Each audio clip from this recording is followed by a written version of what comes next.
Akadosh Boker Or, Masechet Bava Metzia Daf Kuf Yud 118a1. We're just going to start on the Mishnah, Kuf Yud Zayin Ubet 117b towards the bottom where it says the Mishnah. V'chem Bet Abad. The same halacha would apply to a Bet Abad. Remember, Bet Abad is a place where they make olive oil. Shubanoi Basela, which is made, which is built basically inside of a sela, which means inside of a mountain. V'gina achat al gabav, and you have on top of it, right, where the Bet Abad is below, you have on the gag, right, there's a gina. So it belongs to two different people. A gina is a garden, right? The gina belongs to one person, and the Bet Abad and the oil press belongs to somebody else.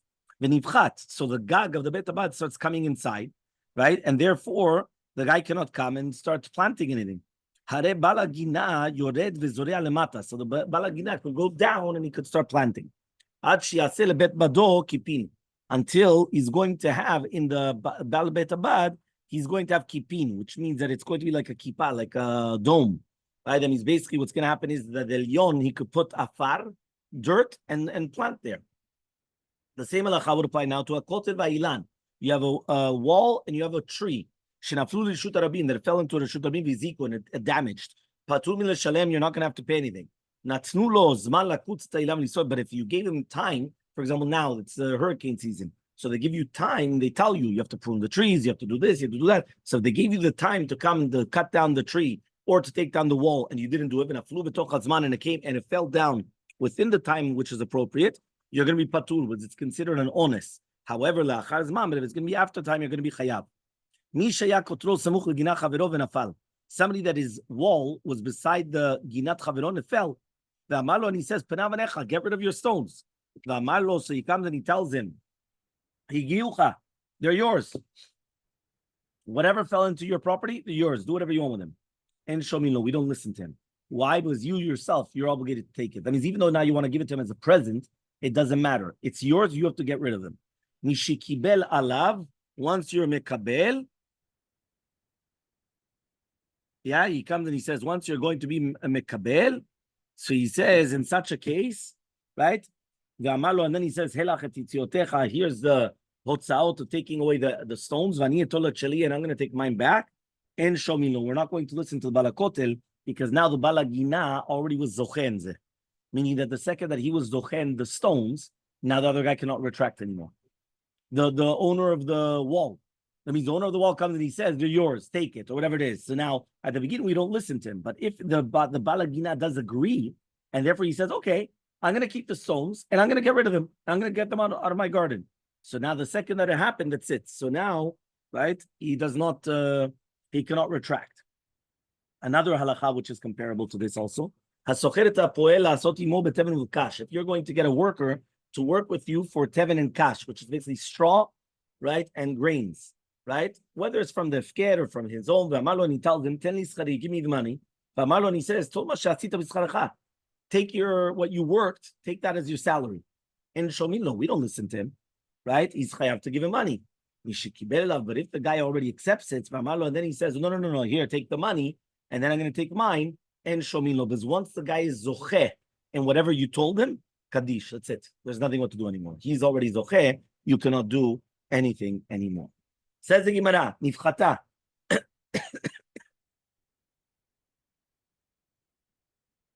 Nivchata, Rav Amar, Rav comes and he says, what does that mean, Nivchata? Biruba, the majority of it had to come down in order to permit you from going downstairs and start planting there. Shmuel Amar, Shmuel says, no, even if it's going to be 4, which is going to be 4 tfachim by 4 tfachim, 4 times 8 is 32 centimeters squared. If it went down 32 centimeters squared, that's already enough. Rav Amar Biruba, Rav comes and he says that it's going to be the majority. Aval be'arba, no. Why? Because a person could start planting above and below. Nothing happens. Big deal. Yeah, it doesn't matter if it's going to be not exactly equal and all those things. You could still do it. And Shmuel says, by arba'a, en adam zoreach chetziyo lemata v'chetziyo lemala. A person will not plant a half above and half below. Utzricha, you need it. Diyashmin and dira.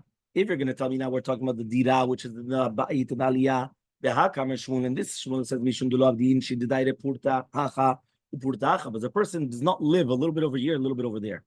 Meaning a person does not live in 2 different places. He lives in one place. He's going to be here, there, there. It's too much. But to do with planting, that it's normal that a person would plant here a little bit and a little bit. I would say, he agrees to Rav. Now you're going to tell me that the machloket is in the other case. Here Rav said, right? I would say that he's admits to Shemuel. So tzricha. Well, what does that mean? You need it. You need two different machlokot. Okay? The next case of the Mishnah, 2 dots. We're talking about now where they gave you time to cut down the tree and you didn't do it. Or if it fell within the time or the wall and you didn't do it. If it was within the time, you're okay, because that's called honest. But if it's going to be after the time, so then that's it. You're chayav because you already had to take it down and you didn't do it. The kavan zman bedin. How long does bedin actually give you? Yeah, how long? Well, they give you. So he says shoshim yom, right? I'm Rabbi Yochanan. Rabbi Yochanan comes and he says 30 days. They give you 30 days to come and to cut down the tree, or they give you 30 days to come and to take down the wall. Right? That means it's not just compliance. Yeah, they give you. Okay.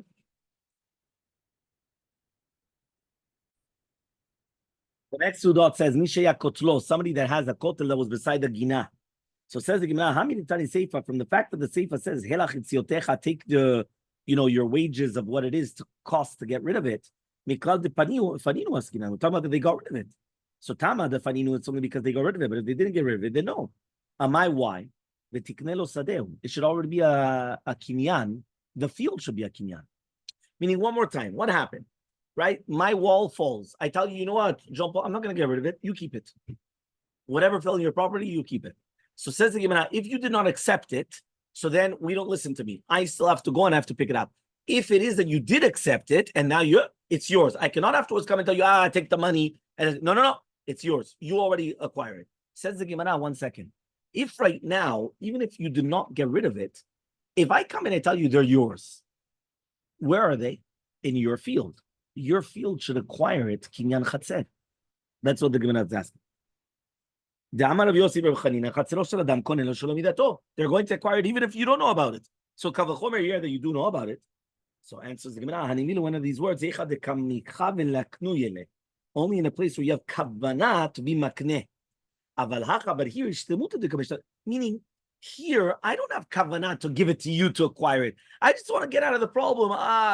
You know what? You keep it. I don't want to give it to you. It's just that you're telling me and I'm busy. And so you just say, you know what? Just keep it. That's not my kavanah to be acquiring it from you. So therefore, it doesn't help. Okay? Next 2 dots. If you're going to come and you're going to rent him out, a worker, in order to do tevin with you. We need all these cases. Why? Because if you realize all the cases are very, very similar. So he says, we need them. If I would have only known the first case of the kotel that falls to do with the gina of the friend, meaning in the friend's garden, the chikamaleh was when he tells him, right, that it's yours, and shomino, we don't listen to him, because he doesn't owe him anything. Meaning, if I come and I say, keep it, what keep it? I have nothing to do with you. So therefore, since I don't have anything to do with you, I can't just come and say, you keep it and that's it. But here in this case, you're working for me. So if you're working for me, I owe you money. So therefore, maybe I would say listening to him. Why? Because people say, from a balchov, you should take anything from him, even if it's going to be subim. Meaning somebody owes you money, and now he's going to offer you, instead of money, he's going to offer you, I don't know, take this merchandise. Take whatever you can, right? Now, again, it's not that it's halacha, but it's like an etzetova, it's like a good advice. Why? Because if somebody already owes you something, and you're going to tell him, no, I want specifically this. So it could be that you're never going to get it, in a sense. So therefore, you take whatever you can. Now you're going to tell me only in our case to do with the worker. The second you accept it, you're not going to listen to him. Because he owes the money.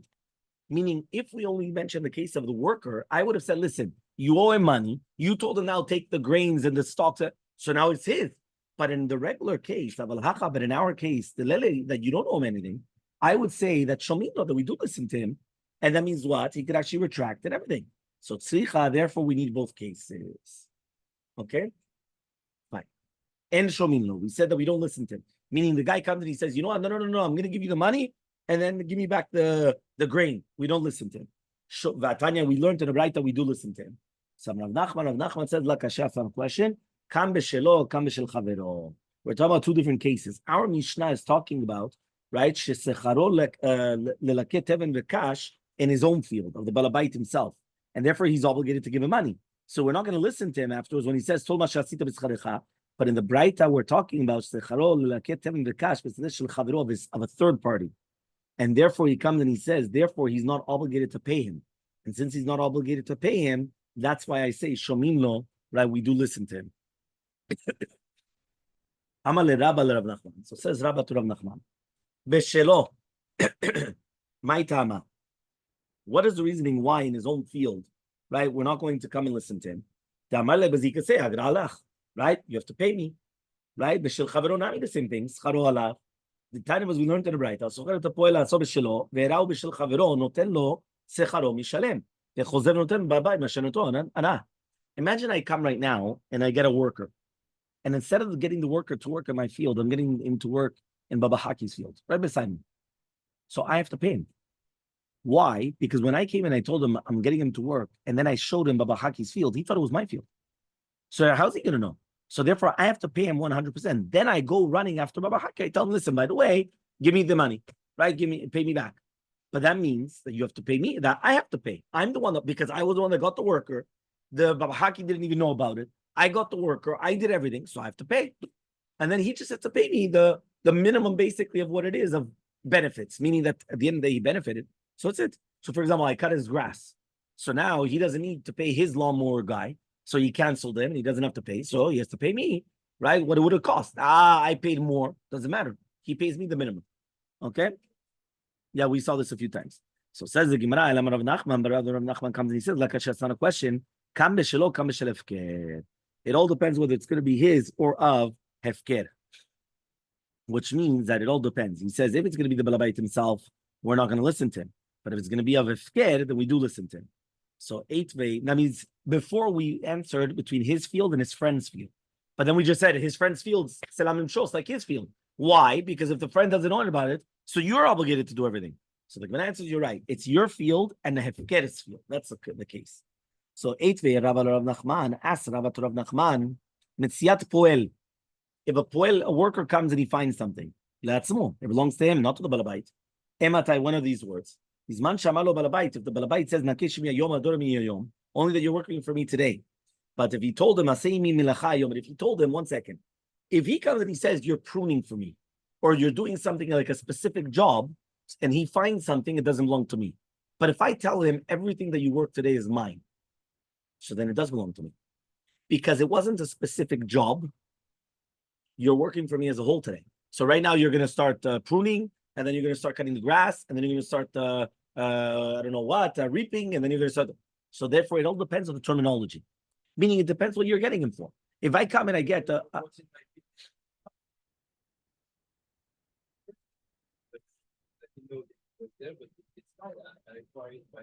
Very, very good. So obviously here we're not talking about the mamash, it was in your field, right? Because if not, then obviously that's it, So that's what we're trying to say over here, which even though we're going to speak about it, right? 1 second. Okay. So says the Gemara, if he tells him nakeshimi yom adormi yom, so therefore that's it, because it was only for specific melacha. So therefore it doesn't belong to him, it belongs to the poel. But if he tells him asayimi melacha yom, it belongs to the balabait. Okay. So therefore he comes and he says, as follows. So he says like this. He says, Ela Rava, but rather Rava comes and he says, La Kashi, that's not a question. Come back, kan babata. The Mishnah, the Braita we're talking about when you went and you told him to take it from Efker. And our Mishnah is talking about Hagba'ah, when you pick it up. And therefore, since it's Hagba'ah, he's going to be, meaning the second that the Poel, which is my extension of my hand, was he's working for me. When he picks it up, that's when I acquire it. So he says, so therefore, when I come and I say, Tol ma shasita b'scharcha, take the food instead of your wages, so then he's not allowed to say that. But in the case of habbata, which means that all he has to do is look at it and watch over it to make sure that it's not going to get stolen or things like that, there's no kinyan. Once there's no kinyan, so therefore the balabait still was not zochenet, and therefore we do listen to him when he comes and he says, take the grain, right, for your wages. Okay, so Amar Rabba comes and he says, Habata befker is a machloket tanaim. Meaning like this, imagine right now you see a fker on the floor. Is it enough to look at it? And I'm going to tell everyone, no, I'm watching it, it's mine. or you have to actually pick it up. So that's what he's saying here. Habata be'efker is machloket tanaim. The Tanam, as we learned in the Mishnah, Shomres Yeshevit, Notrim Scharam Mitumat Alishka, the ones that are watching over during the year of the Shemitah, they're watching over, right, the Sfichim, in order to make sure that they could bring it as a Korban, Shtei Alechem, right? That means they're watching over the Minchat HaOmer, and then they're watching over to make sure that they could bring the Korban and Shavuot. So they take their rewards, they take their salary from Trumat Alishka, from the Bet HaMikdash. Rabbi Yosef says, no, if you want, you're going to be a volunteer. Mitznadev, you're a volunteer. The Shomer Chinam, and you're going to be a Shomer Chinam. Amrulo, they told him, Ata Omer Ken, and Bayin Shel Tzibur, right? He says, what? No, so nobody's going to come. Nobody's going to do that then. Yeah, nobody's going to come and do this. My love, he says, is that not what we're arguing with? So he says, right, the Tanakama Savara Bata Befker Kani, that whenever you're looking at something in Efker, that's already you acquire it. And if you're going to come and bring it, yes, meaning that if you're going to bring it from the Tzibur, yes, and if not, no. Rabbi Yosef holds that Habata Befker does not acquire it. Right? So when the Tzibur are going to go and they're going to bring it, now they're going to be acquiring it. So what are you going to say now? From your words to our words, we're going to say, so the Korban HaOmer and the Korban Shtei Alechem, remember, Korban HaOmer is the second day of Pesach. Korban Shtei Alechem is the Korban of Shavuot. The Korban HaOmer is by barley. And the one of Shavuot is Shtei HaLechem. It comes from the Tzibur. So Rava comes and he says, no. According to everybody, and that's what he's going to say over here, according to everybody, Abata Be'efker does acquire. But over here, where the machloket is that are we going to be somech on the shomer that he's going to be maknet to the tzibur the best with all of his heart, and therefore they can bring it from the tzibur. The Rabbanan savre yavina leigra, give him the money. Vilon, if not, chashina, maybe he's not going to give it over properly. And Rabbi Yosef says, no, we're not going to suspect that. Uma ata omer. So what are you going to say now? We're going to suspect that maybe, meaning like this: if you're not going to get money and you're just being a volunteer, I'm going to suspect that when you're giving it to the tzibur, you're not giving it with your full heart because you're not even paid for this job. And let's say that. So therefore, they say, you know what? We prefer to pay you from the tzibur. And that means now you feel that you got paid for the job. And now when you give it over to us, it's with belev shalem that really, we're going to use this as a korban. Because if not, I'm going to suspect, okay, you're a volunteer, but you weren't really doing it with all your heart. You know, because, you were watching it for free. Look, and now you have to give it to us. And then, yeah. There are those that say, Rava says, the exact opposite of what you said before. Remember, usually Ika de Amri is another version. So the first version was that even just looking by Efker, you're going to acquire. And now this version is that by looking by Efker, you're not going to acquire, according to everybody. So what's the machloket here then? The machloket is, do we suspect for bullies? For people that are bullies. You know what a bully is? A gangsters. People that are very powerful. Why? Tarakama holds that you give him 4 zuz, right? He says, in order that the Baalei Zrot are going to listen, and therefore they're going to separate, right? And they're not going to take it for themselves. That means because if you're paying for it, they know that it belongs to Ekdesh. And therefore, by you coming, you're going to pay, it actually comes out that these powerful people are not going to come and just take it away from him for no reason, right? Imagine right now, this belongs to Efker. Comes a bully, he's going to come, he's going to take it away from you. Who's going to stop him? The second that you say that you have to pay him from the Bet HaMikdash, he knows that it's something holy. And so therefore he's not going to do anything. Right? That means even though technically maybe you didn't need to pay him, but we pay him purposely, so these, gangsters, whatever, they're not going to come and they're not going to take it away from him. Rabbi Yosef Savar and Rabbi Yosef holds, Lo takinu, we do not come and have this takana. Why? Umata omer, what does that mean now? Right? Kuf Yudchet Amud Bet, 118b. Hachi kamrele. This is what we said. Right? He comes and he says like this. He says, right? Midvarecha lidvarenu, from your words, our words, and ba'im shel tzibur. They don't come from tzibur. V'chen, kiata Ravin, so too when Ravin came, he said in the name of Yochanan, Choshin ba'al ezrot yikubenau. That's a machloket. Do we suspect to people that are very, very powerful or not? Okay? Fine. Mishnah on the Kuf Yudchet Amud Bet, the first Mishnah. Motzi zevel l'rshut harabim. Right? Motzi v'mzabel mezabel. If you're going to take out from your property, you're going to take from the animals, zevel, the fertilizer, for the reshut harabim to a public domain. Hamotzi motzi v'mzabel mzabel, which means that you're not allowed to leave it there in the Reshut Rabim in order that people shouldn't get damaged. But immediately, the second that you take it out, right, you have to come and take it. It has to be mizuman for them to carry it and to put it in the karka. Right? Next halacha, which is very, very similar, which means that basically what we want to do is that you cannot come and use the public domain for your own private necessities, right? Because, imagine I'm going to take something out of my house, but I'm going to leave it on the street. No, the second that you take it out and it's going to be on the public domain, it has to be ready for collection. It has to be ready but we can't allow you just to leave things there in the middle of the public domain. Halacha number 2, en shorim tit b'reshut rabim. You're not allowed to soak the cement in the Reshut Rabim, right? Why? Because the people that are walking by, they're going to get dirty. So you can't make cement and all clay and all these things in Reshut Rabim. Ve'en lovnim levenim. You're not allowed also to make bricks in the Reshut Rabim. Aval govlin ti b'Reshut Rabim, but you're allowed to come and put it together, right? Aval lo levenim, but not levenim. That means you are allowed to come and put the clay in order to make a building, right? Because basically you put it in the building immediately. It doesn't stay there. But not the bricks, because the bricks, they stay there for a while. Next halacha, boneh b'Reshut Rabim. If you're going to build in the Reshut Rabim, hamevi avanim mevi v'aboneh boneh. So the one that's bringing the bricks, they can bring them. And the other one, he immediately comes and he puts them in the building. Now, if it's going to be that they damage, meshalem mashizik, he has to pay what he damages. It says, he also has to come and he has to fix the work before 30 days. So says the Gemara, I'm going to say that our Mishnah is not like Rabbi Yehuda. The Tanya, as we learned in the Braita, Rabbi Yehuda says, Bishat otzad zivalim, when we're going to take out the zevel, the fertilizer, Adam motzi zivlo l'Reshut Rabim, he's going to take out the zevel to Reshut Rabim, it's ovro kol shoshim yom, and he's going to keep it there for 30 days. Kedesh yeh nishof, in order that it should be trampled upon by the legs of the human beings. Meaning here, meaning here you see that you take out the zevel, and you want people to trample upon it, whether it's human beings or animals, and therefore afterwards it's going to be perfect for you to come and to use it, right, in your field. So says the Gemara, no, this is even according to Rabbi Yehuda. That means even though Rabbi Yehuda says you're allowed to do so, you're allowed to take it out of your property, leave it over there in order that they trample that, but if it damages, you're chayav. He does agree that if it does damage, you're chayav. Okay?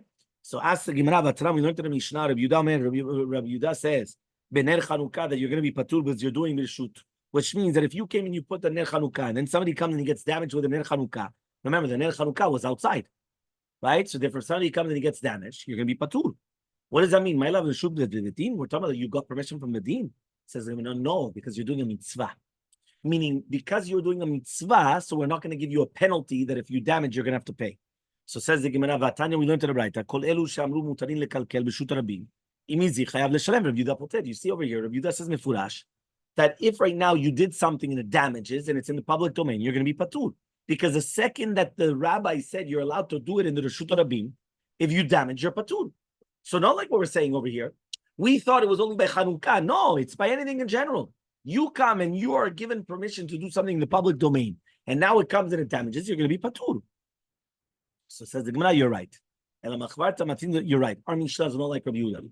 Because according to Rabbi Yehuda, you're going to be patur. Here it says you're going to be chayav in our Mishnah. Okay?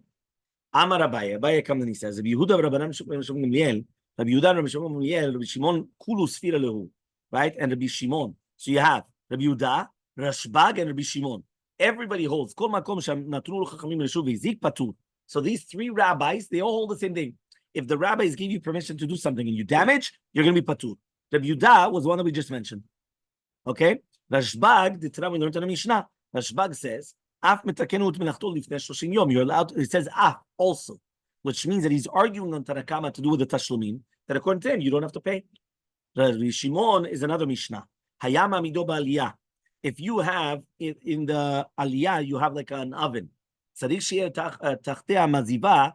You need underneath, meaning an oven, especially in the olden days, you used to have tons of heat. So therefore, you need underneath the oven 3 tfachim of a teat, of like a brick between the upper floor and the lower floor in order that it shouldn't come and make any fires or things like that. And to do with a kira, which is not exactly like an oven, meaning the oven was like a big, huge oven, right? That they had for 2 pots. A kira was for 1 pot. So 1 tefach is already enough. You don't need more than that. But if you do damage, you have to pay. Rabbi Shimon says, no, If the rabbis gave you a certain measurement and now it damages, you're exempt. Because if you fulfilled the laws and now you did 1 tefach for a kira or 3 tefachim for a tanud, that's it. You're patur. Why? Listen, I did exactly what I was told. I followed the law. So Tanu Rabbanam, we learned in the Braita. Hachatzav, that means somebody that's coming and cutting out stones from the mountain. Shemasar lasatat, that he gave it to the guy that he's going to come and finish off the polishing of the stones. Hasatat, chayav, he's obligated to pay if it fell out of his hands. Hasatat shemasar b'chamar, if the satat comes and he gives it to the chamar, which is going to now take it right to the mountain, Chamar is going to be chayav. Chamar gives it to the kataf, to the guy that puts it on his shoulders. The kataf is going to be chayav. Right? The kataf that gives it to the banai, to the builder, the banai is going to be chayav. Habanai that gave it to the adrikal. Adrikal is like the head, how do you call it? The one that's not the manager. There's a better word for the contractor, right? The main contractor, right? Adrikal is going to be chayav. But if you put it on top of a whole bunch of stones, vizika, and it damages, everybody's going to be chayav l'shalem, to pay. Okay? So it says the Gemara, why everybody? Vatanya acharon chayav. We said only the last one is going to be chayav, not everybody else. And so the Gemara on a question. Kam b'schirut, kam b'kablanut. It all depends whether it's schirut or kablanut. If right now you're working or you're doing as a job, if it's going to be that they're going to be rented out to you, so therefore he comes and he says that nobody's obligated to finish off the job together, but each one is just rented out for a different job. So therefore, since each one is a different job, so therefore each one is separate. But if they're all in one job, and that's what happens today, by the way. Many times they always tell you that if you're going to have a contractor, why is it better to get a contractor? Because if you get, let's say, a plumber, an electrician, and somebody that's putting in the kitchen or whatever it is, and one of them make a mistake, if they're not all under the same umbrella, each one throws it on the other one, and then that's it. Go break your head over it. But if they're all under the same umbrella, so he's obligated for everything because it was your plumber. You're this, that. So now you call and tell the guy, I'm sorry, what are you doing? Right? I apologize. You made the mistake. You fix it. Yeah, but it was but they were all your workers. So for they're all under one umbrella. Okay, we're just going to do the Mishnah. We'll continue with the Gemara for tomorrow. Says the Mishnah on the bottom of Kuf Yudchet Amud Bet. And tomorrow, remember, we finish and we start Bava Batra. No, sorry. Tomorrow we just finish and then the next day we start Bava Batra. So says the Mishnah. Shte ginot zu al gabzo. When you have two gardens, one on top of the other one, vayerek ben a time, and you have the vegetables in between them.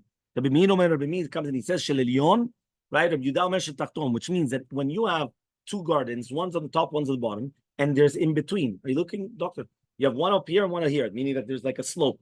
Now, in between, right, you've got vegetables. Who does it belong to? So Rabbi Meir says it belongs to the upper one, and Rabbi Yudah says it belongs to the lower one. Says Rabbi Meir, because if the top one wants to take his afar, so meaning if he's going to take his dirt, so then there's no vegetables. Says Rabbi Yudah, yeah, fine. But if he wants to fill up his garden with dirt, there's also no vegetables. Meaning the bottom one, if he's going to put dirt on the top, so there's not going to be vegetables either. So says Rabbi Meir, okay. So therefore, since each one could be mocheh on the other ones, we see where's the yerech chai, where's it coming from? And therefore, since it's coming from growing from the dirt of the top one, so it belongs to the top one. Says Rabbi Shimon, kol sha'elyon yachol lifshot yedo v'litol, right? Areu shelo ve'ashar shel hatatonot. The top one, he extends his hand. Whatever he could take when he extends his hands downwards belongs to him. Everything else belongs to the bottom person. Says the Gemara. Actually, let's just start the Gemara. Amar Rava says, "Bi karo hule alma pligi de'elyon ave." He says everybody's modeh, whether it's a Meir or Yudah, right? That means everyone's admitting to the karov. That means the shorashim, right? That it belongs to the upper person, because since the land belongs to the upper person, it belongs to him. When is a machloket binofo? Nofo means that which extends outside, meaning the roots for sure belong to the upper guy. Because where's the land? It's still in my property, which is the upper land, right? Even though it's coming down in a slope. But he says, when is the machloket? In what comes outside. Because since it's in the mid-air, right, that's where the machloket is. The Bimir holds, right, shadi nofo batari karo, you throw the nof, meaning the top part after the ikar, after the shorashim. The Yudah holds, no, we're not going to throw, right, the nof batari karo. The Tana was learned to the Braita. Anything that comes out from the Gezah and the Shorashin belongs to the owner of the land. These are the words of Rabbi Meir. Rabbi Yudah says, no. Mina Gezah, if it comes out mamash on top of the land, it belongs to the Balabait, the Bala Ilan. But from the Shorashin, it belongs to the Bala Karka. So it all depends on who. Utnan Nami, and we also learned, to do with Orla with this, right? Ilana yotze min hagezel min shorashim. When you have an ilan, a small tree that comes out from the gezel min shorashim, chayav be'olah. You're going to be chayav in the olah. These are the words of Rabbi. And Rabbi Yudah says min hagezel, you're going to be patur from the shorashim. You're going to be chayav.